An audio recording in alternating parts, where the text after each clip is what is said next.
사람들이란 제목으로 말씀을 나누려고 합니다. 예전에 저희들이 신앙할 때 저희들 아이들 키우면서 예배 드릴 때 우리 집 아이가 혹시 예배를 드리다가 왔다 갔다 하면 아빠가 엄한 무서운 눈으로 하면서 우리 아이들을 보고 얘기했습니다. 우리 아이들이 뛰어다니거나 소리를 지르거나 깔깔 웃고 다니지 않았는데 아빠는 야 조용히 해라 라고 그렇게 얘기를 했습니다. 조용히 앉아 있어야만 예배를 잘 드린다는, 그리고 다른 사람에게 예배를 방해해서는 되지 않는다는 마음으로 그렇게 얘기를 했습니다. 어떤 분들은 아이를 막 크게 혼내게 하는 분들도 있습니다. 소리가 들릴 정도로. 그러면서 아이 그 엉덩이를 한 대 쳐서 때리면서 자리에 앉히면 아이는 그냥 울면서 그 자리에 앉아 있는 것도 봤습니다. 아마 그런 아이가 울면서 앉아 있는 걸 보면 엄마는 안심이 됩니다. 이제 안 뛰어다니구나. 그래서 안심한 마음으로 예배를 드리는 그런 모습도 보았습니다. 그러면 어쩌면 우리가 드리는 예배는 이런 예배가 아닐까요? 하나님이 기뻐하는 예배가 아니라 엄숙하면 좋은 예배인 것처럼 생각합니다.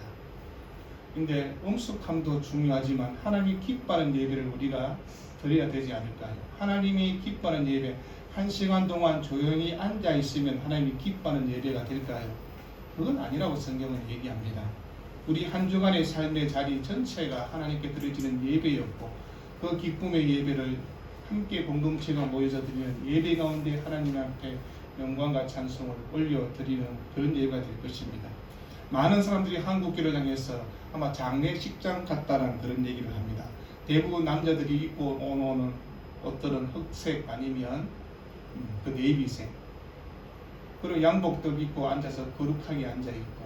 근데 지금은 많은 젊은 분들이 옷을 좀 이렇게 잘 입고 오지만 과거에는 그렇지 않습니다. 아마 그렇게 엄숙하게 앉아 있어야 하나님 앞에 잘 예배드리고 웃음을 지으면 안 될 것처럼 생각하며 그렇게 예배를 드렸던 적이 있습니다. 그럼 분위기도 매우 중요하지 않겠습니까? 그러나 분위기보다 더 중요한 것은 우리의 마음이 하나님께 얼마나 집중하고 하나님을 생각하고 드리는 예배인가를 생각합니다. 그럼 교회 안에 왜 인테리어를 합니까? 인테리어 해서 깔끔하게 하는 것도 중요하죠. 근데 예배를 잘 드리는 분위기를 만들기 위해서 인테리어를 해야 된다고 생각합니다. 근데 요즘은 인테리어가 돈 자랑하기 위해서 인테리어를 하지 않습니까? 요즘 본당 한 500평, 600평 되는 그런 본당 인테리어 하면 보통 몇 억씩 들어갑니다. 4억에서 6억 정도. 그 인테리어 왜 하냐고 물어보면 조금 낡았어. 근데 제 눈에는 하나도 안 낡았습니다. 저희 교회는 10년째 그대로 쓰고 있잖아요. 그대로 하나도 바꾼 건 없습니다. 시계 위치도 하나 안 바꿨습니다. 그런데 다른 교회는 한 5년 지나면 몇 억씩 씁니다. 속으로 합니다. 겉으로 말을 못하지만 그 돈 다른데 불쌍한 사람 도와주지 그걸 뭘 그렇게 하고 있는지 모르겠다 라는 생각을 가질 때 있습니다. 물론 본당이 너무 이렇게 좀 안 좋고 해서 고쳐야 될 부분이 있으면 당연히 고쳐야 되겠죠.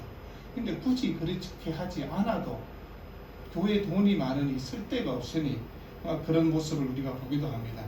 그리고 하나님께서 가장 좋은 분위기를 뭐라고 얘기하실까요? 인테리어 잘 돼 있는 교회를 가장 좋은 분위기로 얘기하실까요? 아마 그렇지 않을 것입니다. 그럼 우리가 함께 드리는 예배에 하나님의 은혜가 마음껏 넘쳐나고 하나님을 기쁘게 찬송하고 정말 하나님을 한 마음으로 예배하는 그 마음들이 있는 그 예배가 하나님께서 기뻐하시는 예배가 아니다 생각합니다. 수천 명, 수만 명이 모이면 더 좋은 예배가 되고 서너 사람 모이면 그렇지 않을까? 그렇지는 않을 것 같습니다. 우리가 아는 것처럼 초대교회는 수천 명 모인 교회가 없습니다. 그냥 가정 예배로 그냥 서너 가정이 모여서 예배드리면서 하나님을 경험하고 함께 예배드리고 식사하고 교제하고 하나님을 찬미하고, 그럼 그게 좀 좋은 아마 그런 예배였을 거라는 생각이 같습니다. 우리가 정말 어떤 행복한 예배를 드려야 될까라는 생각을 합니다. 하나님께서 음악의 회초리를 들고 예배에 임재하고 계실까요? 그렇지는 않을 거라는 생각이 같습니다. 여러분, 하나님께서 우리 함께 드리는 예배에 하나님을 향한 그 집중된 마음들을 하나님께서 보시고 기뻐할 거라는 생각이 같습니다. 오늘 성경은 우리에게 한 사람을 소개하고 있습니다. 여러분 혹시 이 사람에 대해서 나는 잘 알고 있다. 바울처럼, 야고보처럼, 아니면 스데반처럼 내가 정말 이 사람은 잘 아는 분이라고 얘기할 수 있을까요? 아마 많은 분들이 잘 모르겠습니다. 형제들아, 스데바나의 집은 그랬습니다. 성경 읽으면서 스데바나가 누구지? 라고 그렇게 얘기할 수 있을 것입니다. 스데바나, 관을 쓰다란 그런 이름의 뜻을 갖고 있습니다. 고린도 교회의 최초의 회심자로 그렇게 알려져 있습니다. 바울이 아덴에서 복음을 전했을 때 그가 회심하고 예수를 믿게 된 사람입니다. 그런데 스데바나를 칭찬하면서 혼자만 예수 믿은 그런 믿음의 삶이 아니라 가족 전체가 하나님을 섬기는 가정이 되었다라고 그렇게 얘기합니다. 여러분, 본이 되지 못하면 가족들이 함께 예수를 믿겠습니까? 당신이나 잘 믿고 좀 똑바로 좀 하세요 라고 얘기할 것입니다. 근데 가족들에게 선한 영향을 주었다고 얘기합니다. 오늘 성경에서 집이란 헬라 단어는 오이키안이라는 단어를 사용했습니다. 이 단어는 가족뿐만 아니라 그 가정에는 노예들까지 포함하는 모든 사람을 포함해서 집이라는 단어로 사용합니다. 그래서 스데바나는 아덴에서 예수 그리스도를 영접한 후에 아가우로 돌아오고 그의 가족들과 노예들에게 복음을 전하고 모든 사람들이 다 함께 믿음의 사람이 되었다는 것을 얘기하는 것입니다. 그리고 스데바나가 아주 요란스럽게 무엇을 했거나 그런 것은 없을 것입니다. 거창하게 주의 복음을 위해서 어떤 일을 하였다 그런 얘기도 없습니다. 그냥 조용하게 내가 예수 믿고 내 가족들 나와 함께 있는 사람들에게 복음을 전하였다고, 세상의 빛과 소금의 사명을 살았다라고 그렇게 이야기하고 있습니다. 복음의 향기가 가득한 사람이라는 것을 우리에게 보여줍니다. 어디에서나 인정과 존경을 받으며 사람들에게 감동을 주는 그런 멘토와 같은 사람이었다는 것을 알 수 있습니다. 어떤 무신론자가 입에 거품을 물고 기독교를 공격하며 비방하는 연설을 하고 있었습니다. 그리고 연설이 끝난 후에 한 기독교인이 반쯤 먹다가 난 오렌지를 들고 단상으로 올라가서 그 연설자에게 이 오렌지가 단 오렌지입니까? 신 오렌지입니까? 라고 그렇게 질문했습니다. 그랬더니 그 연설자가 여보시오, 당신을 향해서 내가 얘기할 때 맛도 안 봤는데 그것을 내가 어떻게 압니까? 라고 그렇게 얘기합니다. 그러자 기독교인이 얘기했습니다. 여보시오, 당신은 기독교를 맛보지도 않고 어떻게 틀렸다 나쁘다 그렇게 말을 할 수 있냐고. 그러니까 그 사람이 얘기합니다. 기독교 딱 보면 알죠. 기독교는 칭찬받을 만한 종교가 아니라고 그렇게 얘기했습니다. 그럼 우리가 보는 것으로 다 알 수 있느냐고 질문하면 그렇지 않음을 하지 않습니까? 오렌지는 맛보야 아는 것입니다. 여러분, 사람들의 겉모습을 한두 가지를 보고 기독교를 폄하하고 이야기할 수 있을까요? 현대 사회는 기독교의 한두 가지 잘못된 모습을 보면서 교회를 비난하고 또한 조롱하는 일들이 많은 것을 보게 됩니다. 무신론자는 하나님의 사랑과 하나님의 은혜를 깨달아 보지도 못했던 사람입니다. 그가 어떻게 기독교가 하나님의 은혜를 알지 못하면서 비난하고 조롱할 수가 있겠습니까? 여러분, 우리에게 부족한 것이 있다 할지라도 하나님 앞에서 우리가 어떤 믿음의 삶을 살아야 될까를 한번 생각해 보는 것입니다. 어떤 사람이 직장에 취직했다고, 어떤 사람이 결혼하게 되었다고, 어떤 사람은 내가 그에게 연봉을 받게 되었다고, 나는 좋은 집을 사게 되었다고, 그러면 그것으로 인생의 모든 기쁨이 다 가득할 수 있을까요? 라고 질문해 봅니다. 결코 그렇지 않다는 것입니다. 하나님이 우리에게 주시는 기쁨이 있어야 된다고. 그러면 세상에 주는 기쁨은 잠깐이지 않습니까? 제가 늘 얘기하지만 아파트 20평대 사다가 30평대 옮기면 잠깐 기쁘지 않겠습니까? 근데 친구가 얘기합니다. 내 70평 샀다 그러면 갑자기 마음이 쭈글쭈글해지지 않습니까? 친구는 70평인데 나는 30평밖에 안 되는데. 여러분, 세상에 주는 것들은 비교하면서 기쁨을 뺏어갑니다. 그러나 하나님이 주시는 기쁨은 결코 그렇지 않다는 것입니다. 그런데 많은 현대 크리스찬들을 향해서 이런 얘기를 합니다. 산소 마스크를 쓰고 있는 사람들 같다. 그런 환자와 같다. 현대 기독교를 그렇게 이야기하고 있습니다. 여러분, 겨우겨우 생명을 연장하고 있는 그런 환자처럼 한국교회 기독교를 향해서 정말 생명의 능력을 상실한 그런 그리스도인처럼 살고 있다는 그런 이야기를 많은 사람들이 합니다. 하나님 주신 은혜를 공급받지 못하고 사명의 명예를 그냥 내 몸으로 띄워나가는 그런 성도를 향해서 우리가 뭐라고 불러야 될까를 생각합니다. 기쁨이 없이 그냥 교회에서 봉사하고 짐을 지고 있는 사람들, 그러면 그런 삶은 얼마나 힘든지 모릅니다. 근데 하나님이 주시는 기쁨이 있는 사람은요, 내가 피곤하고 지치고 힘들어도 하나님 주시는 은혜와 기쁨이 있기 때문에 더 즐거운 마음으로 더 행복하게 섬겨 나갈 수 있는 것들을 보지 않습니까? 우리가 사람을 섬길 때 분명히 손해봐야 될 것이 있고, 우리가 그 일을 통해서 우리의 물질이 손해보기도 하고 내 시간이 손해보기도 합니다. 그러나 다른 사람을 섬길 때 기쁨이 왜 배가 됩니까? 그것이 은혜라는 것을 우리에게 얘기하는 것입니다. 내가 피곤하고 내 물질이 쓰여지고 내 시간이 소요되지만 섬길 때 주시는 하나님의 은혜와 기쁨이 넘쳐난다라고 그렇게 얘기하는 것입니다. 그리고 성령에 충만한 삶이 무엇일까요? 하나님의 풍성한 생명의 은혜를 힘입고 능력과 기쁨으로 우리에게 맡겨진 사명들을 감당하며 충성스럽게 살아가는 그 사람을 향해서 성령에 충만한 사람이라고 그렇게 얘기할 것입니다. 여러분, 숯등이에게는 뭐가 있습니까? 숯등이 속에는 불덩어리가 될 수 있는 그런 잠재력이 있지 않습니까? 흙덩이 속에는 돌덩이가 될 만한 소망이, 그 돌덩이가 된다는 그런 희망을 가지고 흙덩이가 되지 않습니까? 그런데 우리가 성령 안에서 소망을 품으면서 내 인생을 어떤 믿음의 성도로 살아가야 되는 것을 깊이 있게 생각해 보라는 것입니다. 나는 정말 많은 사람이 알아주지는 못하지만 스데바나 가정처럼 그렇게 하나님을 섬기고 있을까? 주변 사람들에게 기쁨을 주는 삶을 살고 있을까? 복음과 함께 예수의 선한 능력을 나타내며 살고 있는가를 우리에게 한번 생각해 보는 것입니다. 스데바나의 그 집은 다른 성도를 섬기는 일에 기쁘게 섬겼다라고 그렇게 얘기합니다. 오늘 성경에는 그가 어떤 삶으로 섬겼는가에 대한 구체적으로 나와 있지 않으니 우리는 알 수는 없습니다. 그러나 그 시대를 함께 연구했던 성경학자들은 스데바나가 정말 다른 사람을 섬길 때 병든 자, 가난한 자, 또 자기 집을 항상 예배 장소로 내놓고 성도를 섬기는 일에 기쁨으로 섬겼다고 그렇게 말하고 있습니다. 그리고 예루살렘 교회를 돕는 일에 기쁨으로 헌금을 드렸던 사람이라고 그렇게 얘기합니다. 성도 섬기기로 작정하였다 그렇게 얘기하면 헬라어로는 에산 헤아오 투수란 말입니다. 스스로를 준비시켰다는 그런 의미입니다. 자발적으로 하나님 앞에 헌신적으로 섬겼음을 우리에게 보여주는 것입니다. 의무나 직분에 의해서 섬김이 아니라 섬기지 않고서는 견딜 수 없는 마음을 주셔서 기쁨으로 섬겼다라고 그렇게 얘기하는 것입니다. 그러면 자발적인 이 섬김은 하나님과 교회를 위해서 정말 기쁨이 되며 그것을 통해서 많은 후손들이, 많은 자녀들이 하나님의 은혜와 복을 누리게 된다고, 그래서 축복의 통로가 될 수 있다고 얘기합니다. 여러분, 사람의 속을 뚫고 보시는 불가사의 눈을 가리신 주님이 거짓말과 사기꾼 같은 그 제자들과 왜 함께 3년의 시간을 보냈을까요? 여러분, 사람의 눈으로 보면 전혀 가능성이 없고 미래가 없는 사람처럼 보일 수 있는 그런 제자들이었습니다. 근데 예수님의 눈에는 낡은 것을 새 것으로 만들고 타락하고 부패한 그 심령을 회복시키시는 하나님의 능력이 주님 안에 있었던 것입니다. 여러분, 주님을 만나게 되면 교만하는 자는 겸손한 자가 되는 것입니다. 탕자였던 사람들은 아버지 집으로 돌아오는 역사가 일어나는 것입니다. 약한 자는 강한 자의 모습으로 바뀌며 버림받은 인생이 쓰임받는 인생이 된다고 얘기하는 것입니다.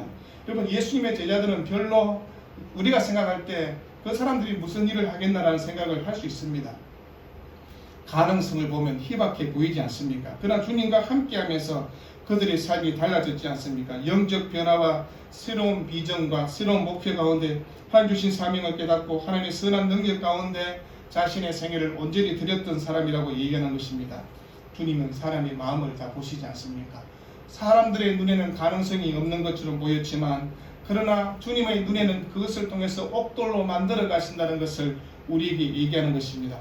오히려 사람을 바라볼 때 학벌을 보고 인맥을 보고 수준을 보면서 이야기하지 않습니까? 그러나 주님은 그렇지 않습니다. 우리의 처음에 행동은 부적절하고 미숙하고 잘못된 것 보지만 그 행동을 뛰어넘어 하나님께서 우리의 삶살이에 변화를 일으키면 어떤 복음의 능력과 역사가 일어나는 것을 알고 계신다는 것입니다.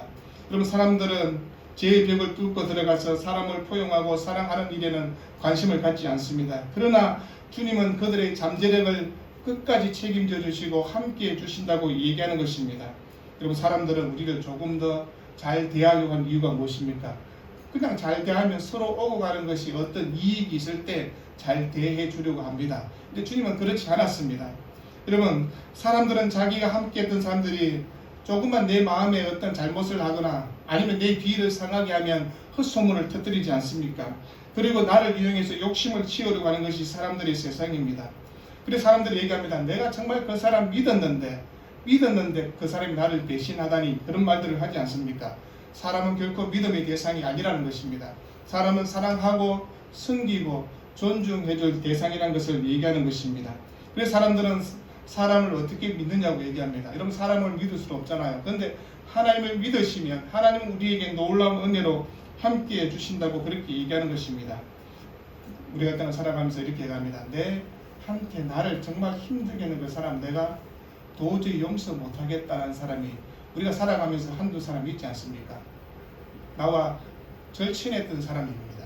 우리 가족 중에 그런 사람이 있을 수 있습니다. 멀리 있는 사람이 나에게 그런 고통을 주지는 않습니다. 나와 몇십 년 함께 동거동락하며 그런데 내 모든 삶을 빼앗고 짓밟고 뒤통수를 치는 그런 일들이 있지 않겠습니까? 그런데 우리는 그럴 때마다 원수를 갚아야지 내가 꼭 보복하겠다는 마음이 듭니다. 근데 주님은 뭐라고 얘기합니까? 원수 갚는 것이 내게 있으니 내가 갚으리라 그렇게 얘기합니다. 네가 원수 갚는 거 아니다. 주님이 그렇게 말씀하지 않습니까? 그러면 하나님이 직접 갚아주시겠다라고 그렇게 말씀하고 있습니다. 우리가 할 일은 그들을 사랑하고 나에게 맡겨진 이들을 감당해가는 것뿐이라고 얘기하는 것입니다. 내 방식대로 삶의 문제를 해결하지 말라고 얘기하는 것입니다. 하나님의 방식대로 주님이 허락한 방식대로 삶을 살아가라고 얘기합니다.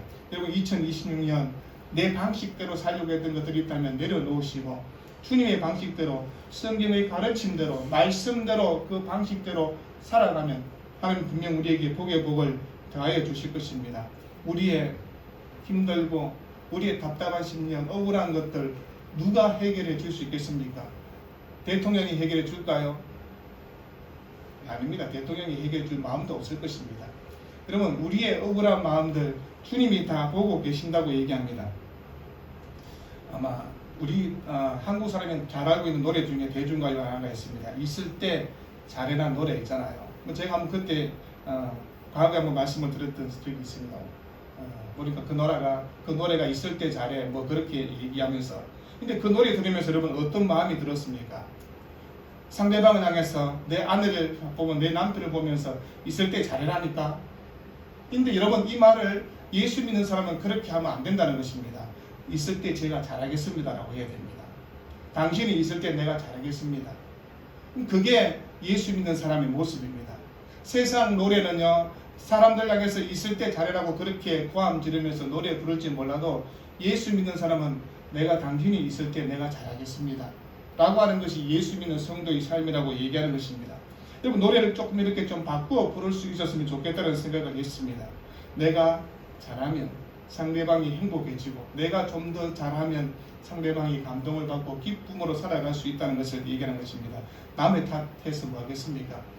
내가 잘하지 못하니까 그런 탓이 나에게 돌아온다고 생각하고 좀 더 잘하면 그들이 더 감동을 받지 않을까 그런 생각을 갖게 됩니다. 그리고 서네와 가정이 그런 삶을 살았다는 것을 우리에게 보여주고 있는 것입니다.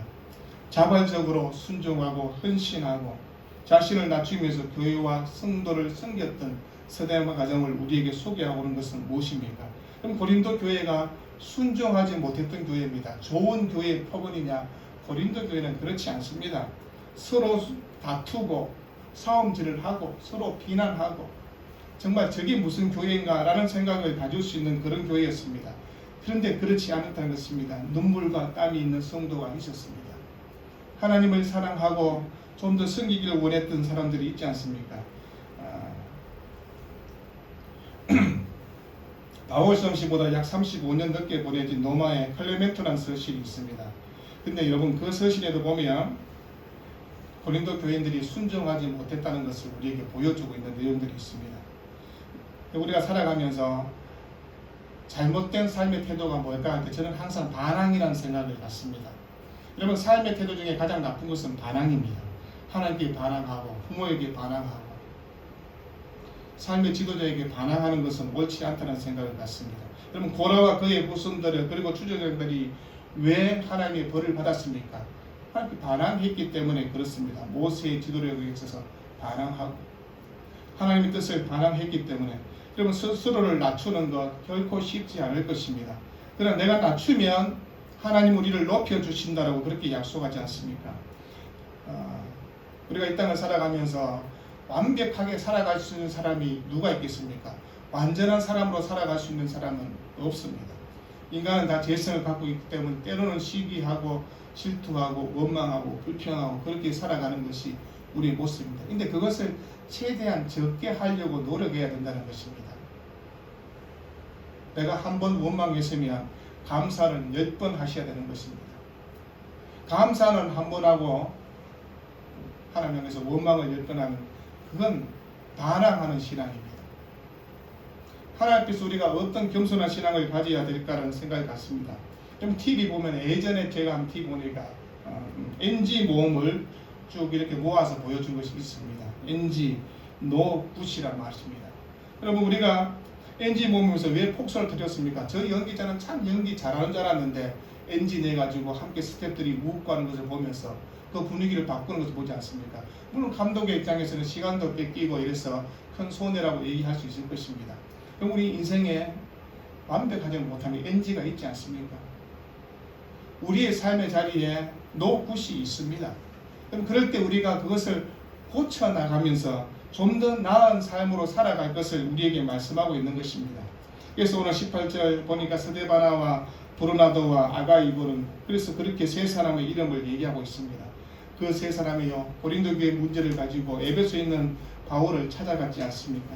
그럼 고린도 교회 모든 문제를 가지고 이야기를 했습니다. 당면한 문제들. 여러분, 고린도 교회의 문제를 가지고 어떤 사람은 혹시 고자질을 한 건 아니냐? 아닙니다. 고자질한 것이 아니라 고린도 교회가 당면한 문제를 처리하기 위해서 그렇게 언론한 것입니다. 여러분, 그럴 때 그 문제 앞에서 그 문제의 답을 가지고 고린도 후서의 편지를 들고 그 세 사람이 돌아오지 않습니까? 그러면 고린도 교회에 문제점이 있었던 것처럼 우리 신앙에도 문제점이 있을 것입니다. 교회 안에 분파와 영적 문제와 우상의 음식과 은사와 사랑과 부활의 잘못된 격렬한 논쟁이 있을 수 있을 것입니다. 그러나 거기에서 모든 격렬한 논쟁을 멈추고 바울은 오늘 마지막 16장에서 내가 너희를 생각하는 성도들이 있었다라고 그렇게 개인적인 이야기를 하고 있지 않습니까? 여러분, 한 개인적인 인생의 성경에 왜 기록을 했을까요? 유명한 삶은 아니지만 평범한 삶의 가운데 우리에게 하나님 주시는 은혜의 사람을 소개하고 있습니다. 저는 오늘 한 청년을 함께 소개하면서 이 말씀을 마치려고 합니다. 어느 게 목사님이 자신의 교회 학생의 장례식장에 조문을 다녀왔습니다. 대장암으로 10개월 동안 투병하다가 22살의 꽃다운 나이에 세상을 떠난 학생의 장례식이었습니다. 찬양을 잘하는 아이였고 예배하는 일에 누구보다 열심히 했던 아이였었고 그리고 신학교에서 함께 교회 음악학과를 다니면서 성악을 전공하던 그런 학생이었습니다. 선교에 유난히 관심이 있어서 태국에 6개월 동안 단기 선교를 갔다 오기도 하고 아이들에게 찬양을 가르치면서 복음을 전하던 그런 학생이었습니다. 그리고 선교지를 떠나올 때 선교사님이 그곳에 함께 피아노가 있었으면 좋겠다는 얘기를 듣고 자신의 용돈과 또 자신의 모든 돈을 다 풀어서 그 교회에 피아노를 선물하고 돌아올 정도로 따뜻한 그런 학생이었습니다. 그 학생이 겨울 방학이 되어서 일본 단기 선교를 준비하고 출발하기 전에 배가 아파서 병원에 갔습니다. 그런데 병원의 진단 결과가 대장암 말기라는 그런 진단을 받게 되었습니다. 그러고 난 다음에 하나님의 품에 안긴 그런 아이입니다. 그래서 목사님과 장모님들이 차가운 날씨에 딸을 보내야 하는 그 부모의 슬픔을 어떻게 위로할까 걱정하면서 장례식장을 갔습니다. 그런데 오히려 담담하게 그 부모들은 딸의 신앙을 고백하며 그렇게 간증을 하는 얘기를 듣게 된 것입니다. 그 아이는 예배를 인도하고 하나님의 말씀을 전하면서 짧지만 무거운 인생을 살았다고 그렇게 얘기했습니다. 그럼 장례식장에 그 친구들이 성악하는 친구들이 모여서 함께 찬양을 불렀습니다. 여호와는 나의 목자시니 내게 부족함이 없도다라는 그런 찬양이 들렸습니다. 그 찬양을 들으면서 장모님과 목사님들은 감격스러운 마음을 함께 가졌습니다. 아름다운 마음으로 부른 그 찬양에 장례식장의 모든 사람들이 그 찬양을 듣게 되었고 옆집 상가에도 그 찬양이 울려 퍼졌습니다. 그 아이가 세상을 떠나기 전에 몇 개월 동안 이야기를 함께 듣게 되었습니다. 교회 학자아이들을 열심히 가르쳤고 말기암 환자의 몸을 이끌고 경기도 일산부구에 있는 군부대를 찾아가서 열심히 섬기기도 했다고 합니다. 그렇게 열심히 사는 아이에게 아빠가 그랬답니다. 너무 무리하는 것 아니냐고. 그러자 다른 아빠에게 아빠 저는 지금 만나는 사람을 마지막으로 보는 거라고 생각하니 대충 만날 수가 없어요. 오늘 제가 부른 찬양이 마지막 찬양이고 오늘 드린 예배가 마지막 예배이고 오늘 드리는 기도가 마지막 기도이고 오늘 마지막이라고 생각하니 대충 할 수가 없어요 라고 그렇게 얘기했습니다. 그래서 그 딸은 아빠 제 마음은 아시죠라고 그렇게 얘기했습니다. 여러분, 짧은 인생을 살았지만 그 아이는 하고 싶은 모든 것을 다 하고 간 성인자였습니다. 22살의 나이에요. 여러분, 60을 살아도 성리자로 살지 못하는 제 부끄러운 모습을 보게 된 것입니다. 여러분, 오늘 내가 마지막 찬양을 부른다. 오늘 내가 마지막 예배를 드린다. 내가 마지막 이 사람을 만난다. 내 인생의 마지막 해를 보낸다라고 하면 어떤 마음으로 사시겠습니까? 여러분, 이런 마음을 가지고 최선을 다하고 그런다면 분명히 우리는 승리자의 삶을 살아가게 될 것입니다. 그게 하나님께서 기뻐하는 삶이라는 것입니다. 언젠가 우리가 주님 앞에 다 서는 그날, 그 영광의 날을 생각하면서 주님 앞에서 부끄러움이 없는 삶으로 살아야 되지 않을까를 생각하는 것입니다. 주님 다시 오시는 그날까지, 주님 앞에 서는 그날까지 우리가 맑고 푸르는 신앙으로 하나님을 사랑하며 이웃을 사랑하며 나에게 맡기지 복음의 사명을 감당하며 그렇게 살아야 되지 않겠습니까? 여러분, 유명하지는 않지만 주님이 나에게 허락한 소명을 정말 믿음으로 깨닫고 충성하며 살다가 갈 때 주님이 나를 향해서 뭐라고 칭찬해 주실까를 생각하는 것입니다. 22년을 사는 것이 중요한 것, 70년, 80년을 사는 것이 중요한 것이 아니란 것입니다. 내 삶이 하나님께 드려지고 하나님 앞에 기쁨을 드릴 수 있는 가정, 아니 성경에는 나와 있지 않고 다른 사람은 나를 알아주지 못한다더라도 주님이 나를 알아주시고 나에게 칭찬해 줄 수 있는 그런 믿음의 삶이 되면 그게 바로 가장 기쁨의 삶이 될 것입니다. 제가 한국교회 안에 유명한 목사가 될 수 있는 가능성은 없습니다. 저를 누가 알겠습니까? 우리 모두를 세상이 다 인정해주는 그런 삶은 아닐 것입니다. 그러나 하나님이 우리의 삶을 인정해 주면 되지 않겠습니까? 그런 기쁨 가운데 2020년을 복되게 살아가는 여러분 모두가 되기를 우리 주의 이름으로 축원드립니다. 기도하겠습니다.